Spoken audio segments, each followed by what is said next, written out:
warahmatullahi wabarakatuh. Alhamdulillahirabbil alamin wassalatu wassalamu ala asrofil anbiya'i wal mursalin sayyidina Muhammadin wa ala alihi wa sahbihi ajmain amma ba'du.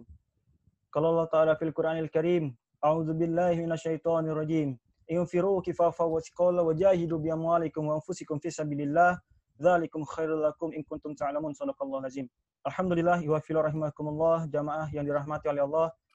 Kesempatan malam yang berbahagia ini insyaallah kita kembali berjumpa dalam rangka majelis ilmu walaupun dengan kondisi di tengah pandemi wabah COVID-19. Allah masih gerakkan hati kita, Allah masih mampukan kita untuk bertemu dalam media sosial aplikasi Zoom ini tanpa mengurangi sedikit pun keberkahan yang insyaallah Allah berikan kepada kita semua. Puji syukur kita panjatkan kehadirat Allah Subhanahu wa taala karena atas limpahan rahmat dan karunia-Nya lah pada kesempatan hari ini kita semua diberikan kesehatan, diberikan kemampuan, diberikan kemauan untuk terus melakukan hal-hal yang insya Allah diridhoi oleh Allah. Bisa jadi hari ini ada yang sedang berbahagia, bisa jadi hari ini ada yang sedang kecewa, ada yang sedang sedih, dan ada yang sedang bergembira. Apapun yang kita sedang rasakan hari ini jamaah sekalian, semua itu merupakan titipan dari Allah Subhanahu wa taala. Bisa jadi dengan kesulitan-kesulitan yang kita alami pada hari ini, itu adalah sinyal dari Allah agar kita menjadi hamba yang lebih dekat dengannya. Ataupun barangkali hari ini kita menjadi orang yang bahagia, orang yang gembira, orang yang senang, sehingga dengan mudah kita memberikan senyuman kepada saudara-saudara kita. Bisa jadi itu pun sinyal dari Allah agar kita dapat mudah berbuat baik kepada orang-orang lain. Maka apapun yang Allah berikan kepada kita pada hari ini, tugas utama kita adalah bersyukur kepadanya. Karena kata Allah, la in syakartum la azidannakum wa la in kafartum inna adzabi lasyadid. Barang siapa yang bersyukur maka nikmatnya akan terus Allah tambah, dan barang siapa yang ingkar atau kufur nikmat maka sesungguhnya azab Allah sangat pedih. Semoga kita semua istiqomah menjadi hamba Allah yang terus mensyukuri apapun yang Allah berikan kepada kita hingga hari ini. Kedua kalinya salawat serta salam semoga tetap curahkan ke junjungan kita Nabi besar Nabi Muhammad SAW yang telah memberikan kita contoh dan tauladan bagaimana memulai jalan dakwah, bertahan di atasnya, dan mewariskan semangat perjuangannya kepada generasi-generasi setelahnya, bahkan kepada kita pada hari ini. Semoga kita semua istiqomah menjadi pengikut beliau hingga akhir hayat kita. Amin ya rabbal alamin. Jamaah yang dirahmati oleh Allah, pada kesempatan malam ini izinkan saya pribadi menyampaikan kultum yang bertemakan tanda-tanda ilmu yang berkah. Jamaah yang dirahmati oleh Allah, berbicara tentang ilmu, apa tujuan sebenarnya kita menuntut ilmu yang sebenarnya? Perlu kita ingat bahwa ilmu agama ini bukanlah tujuan paling utama dari belajar agama dan semata-mata hanya ilmu saja. Tetapi tujuan kita belajar agama adalah agar kita bisa mengamalkan itu. Jadi kalau misalnya hari ini kita telah memiliki ilmu, namun masih banyak saja kemudian alasan kita untuk tidak mengamalkannya, bisa jadi itu adalah pertanda ilmu yang kita miliki itu tidak memiliki keberkahan. Oleh sebab itu, tujuan utama kita menuntut ilmu pada hari ini, mungkin sudah beberapa puluh tahun, belasan tahun, atau mungkin ada yang baru saja menuntut ilmu, maka tujuan utama kita menuntut ilmu adalah diamalkan. Oleh sebab itu, jangan sampai kita termasuk orang yang menyia-nyiakan waktu, menyia-nyiakan kesempatan. Kita tidak bisa menjaga orang lain yang ada di sekitar kita dengan ilmu-ilmu yang kita miliki. Jamaah yang dirahmati oleh Allah. Di awal ini mari kita coba kenali. Apa saja kiranya contoh-contoh ilmu yang tidak berkah. Misalnya, ada orang yang banyak tahu ilmu hadis, banyak orang yang tahu tentang ayat-ayat Al-Quran, banyak orang yang hafal tentang nasihat-nasihat dalam agama Islam ini. Contoh misalnya, ada keharusan yang misalnya kita harus lakukan ketika kita menghadapi, maka yang harus kita lakukan adalah bersabar. Ada orang yang hafal tentang ayat dan hadis ini, tapi ketika ia mendapatkan musibah, ia malah tidak sabar, dia malah emosi, dia malah mencela takdir Allah. Maka semua ayat yang dia hafal, semua hadis yang dia hafal, ia lupakan saat itu. Nah, saudara-saudaraku yang dirahmati Allah, ini merupakan salah satu tanda ilmu yang kita miliki itu tidak memiliki keberkahan. Nah, jamaah yang dirahmati Allah, sebagian dari kita itu begitu semangat dalam belajar ilmu agama, namun tidak menyadari bahwa kita telah kehilangan keberkahan dari ilmu yang kita pelajari.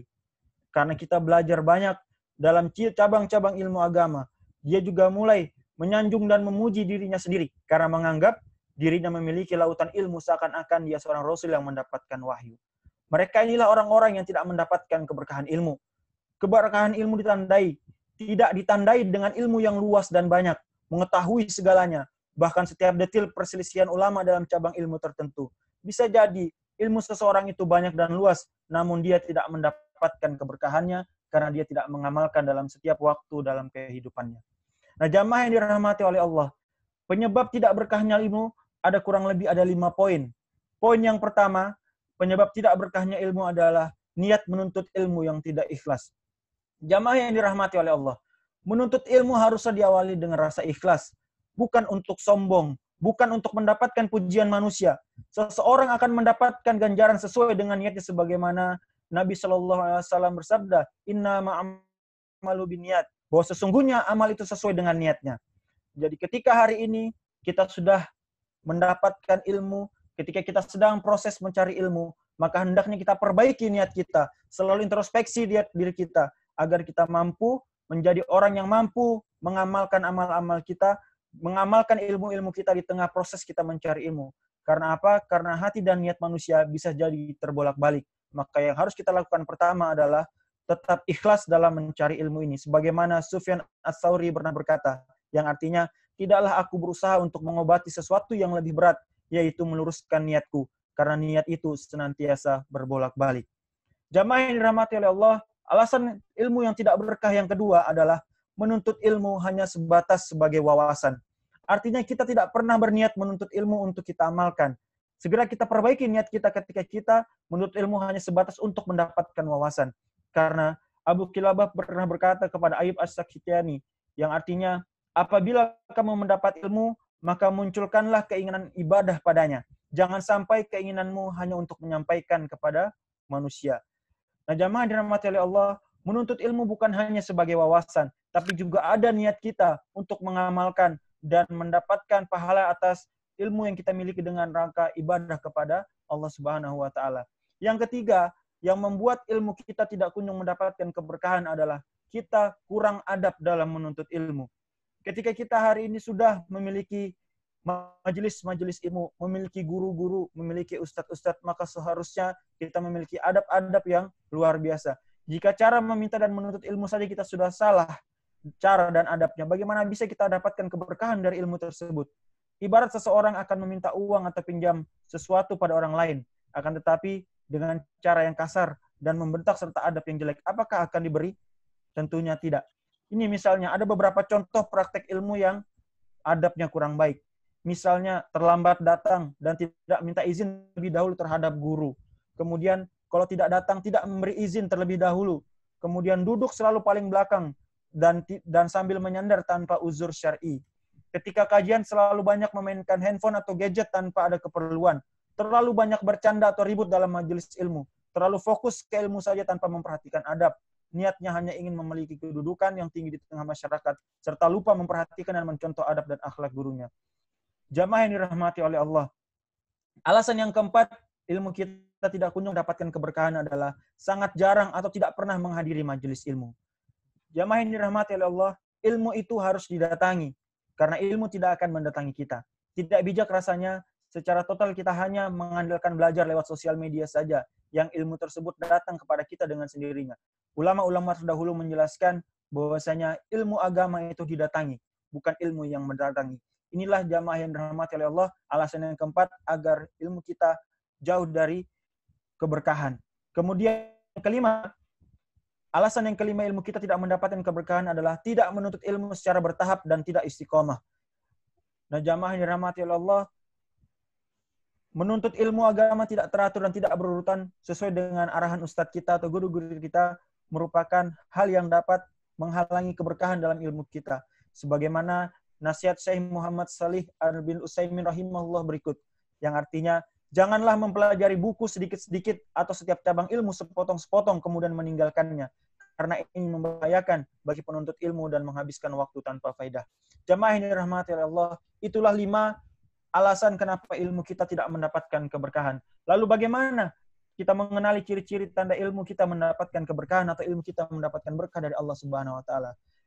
Syekh Muhammad bin Shalih Al-Utsaimin rahimahullah mengatakan, di antara tanda keberkahan ilmu adalah takutnya seseorang kepada Allah Ta'ala dan bertobat kembali kepadanya.